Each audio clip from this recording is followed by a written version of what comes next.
Uzak Şehrin yeni bölümünde bizleri neler bekliyor? Merak eden herkes doğru yerde. Ama videomuza geçmeden önce sizden küçük bir ricam var. Mine diziden çıksın. Cihan ve Alya'nın arasına artık giremesin diyenler videomuzu beğensin, sayımızı görelim. Ayrıca videoda sadece sizlere yüzeysel bilgiler değil, çok önemli gelişmeleri, karakterler arasındaki gizli çatışmaları ve gelecek bölüme dair güçlü analizleri paylaşacağız. Bu yüzden videomuzu mutlaka sonuna kadar izlemeyi unutmayın. Tüm detaylara hakim olmak ve dizinin geleceğini daha iyi yorumlayabilmek için her saniyesi önemli. Ve tabii ki siz ne düşünüyorsunuz? Mine artık diziden tamamen çıkmalı mı?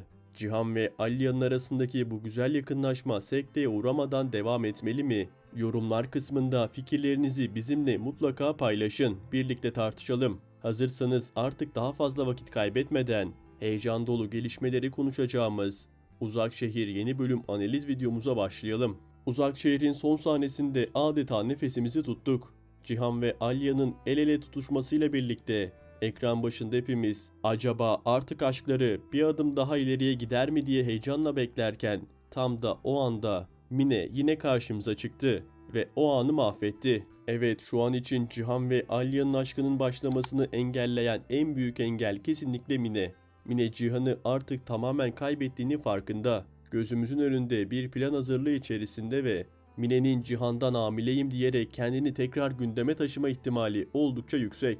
Ancak bu sahte hamilelik planı onun düşündüğü kadar pürüzsüz ilerlemeyecek. Çünkü Cihan artık gözünü açtı ve Alya'ya karşı hissettiklerini daha fazla bastıramıyor. Eğer Mine gerçekten de bu yalanı ortaya atarsa Alya ister istemez geri adım atabilir. Ama Cihan Alya'nın tekrar geri çekilmesine izin vermeyecek. Gerçeği öğrenmek ve Mine'nin oyununu bozmak için elinden geleni yapacak. Bu mücadele Cihan'ın sadece Alya'ya olan aşkını değil, aynı zamanda artık geçmişteki kırılmaları ardında bıraktığını da bizlere gösterecek. Yeni bölüm fragmanında ise bizleri umutlandıran çok tatlı sahneler yer aldı. Özellikle çiftimizin birbirlerine sevgi dolu bakışları aralarındaki duygusal bağı açıkça ortaya koyuyor. Bir de unutulmaz sünnet düğünü sahnesi var ki hem güldük hem de içimiz ısındı. Komik anların yanında romantik yakınlaşmalar da yaşandı.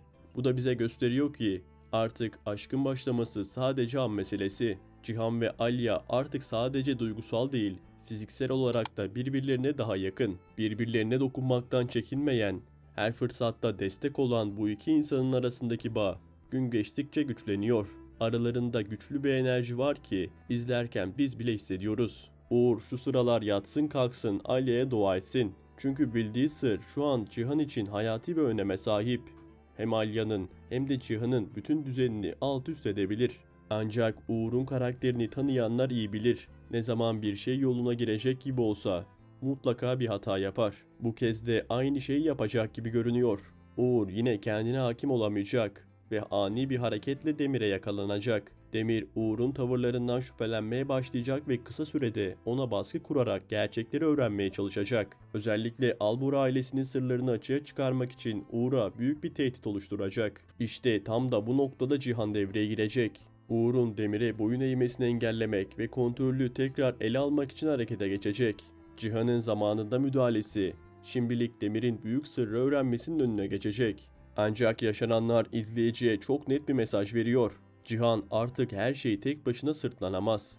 Peki Cihan gerçekleri ne kadar daha saklayabilir? Bu dizinin en kritik soru işaretlerinden biri haline geliyor. Gerilim her bölüm biraz daha artarken Cihan'ın sırtındaki yük de giderek ağırlaşıyor. Ama Cihan bu bölümde de düşmanlarına karşı geri adım atmadan cesurca savaşacak. Ne olursa olsun sevdiklerini korumak için elini taşın altına koymaktan çekinmeyecek. Fragmanda ve son bölümde dikkat çeken önemli detaylardan biri de şüphesiz Fikriye'nin attığı adımlar oldu. Fikriye'nin durumu her geçen gün daha da kötüleşiyor. Hastalığı ilerledikçe hem fiziksel hem de duygusal anlamda yıpranan Fikriye buna rağmen hareketsiz kalmıyor. Tam tersine bu zorlu süreçte bile yıllardır saklanan gerçekleri ortaya çıkarmak için mücadele ediyor. En dikkat çekici hamlesi ise Halis'in yanına yani cezaevine gitmesi olacak. Bu ziyaretin amacı çok net. Bora'nın bir kaza sonucu değil, arkasında karanlık sırlar olan bir olay sonucunda hayatını kaybettiğini öğrenmek ve bunu ortaya çıkarmak. Fikriye kendi sağlığını içe sayarak adaletin yerini bulması için adım atıyor ve bu cesur hamlesi dizideki tüm dengeleri değiştirmeye aday. Aslında Fikriye karakteri ilk diziye dahil olduğunda birçok izleyici gibi bizler de onun gereksiz bir yan karakter olduğunu düşündük. Aynı zamanda bugünün karanlık sırlarını da taşıyan biri. Onun gelişi diziye bambaşka bir derinlik katmaya başladı. Diğer yandan annesiyle olan ilişkisi yıllardır çatışma ve kırgınlıkla örülü olan Alya için bu süreç büyük bir dönüm noktası olacak. Annesinin hastalığı ilerledikçe Alya'nın içindeki öfke yerini giderek endişeye bırakacak. Bu durum Alya'nın duygusal gelişiminde yeni bir sayfa açmasına neden olabilir. Çünkü ne kadar kırgın olursa olsun annesini kaybetme korkusu Alya'yı derinden etkileyecek. Dizide olaylar adeta çığ gibi birikmeye başladı ve her karakterin hikayesi ayrı bir merak konusu haline geldi. Bu karmaşık gelişmeler arasında dikkat çeken bir diğer olaysa Demir ve Zehrin arasında yaşanacak olanlar. İkilinin arasındaki gerilimli ilişki zamanla farklı bir boyut kazanıyor gibi görünüyor. Geçtiğimiz günlerde gelen bir yorum oldukça dikkatimi çekti.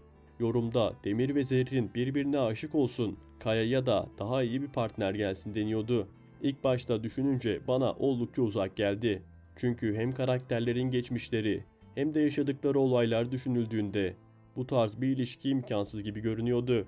Ancak son fragmanı ve dizideki son gelişmeleri izleyince bu ihtimalin o kadar da uzak olmadığını fark ettim. Zerrin elbette Demir'e bir anda aşık olmayacak. Ama yaşadıkları, birlikte geçirdikleri zamanlar ve yaşanan duygusal sarsıntılar onun da iç dünyasında bazı değişimlere neden oldu. Sonuç olarak Zerrin'in Demir'e karşı tutumu değişmeye başladı. Onu sadece bir düşman ya da tehdit olarak değil, bir insan olarak görmeye başladı.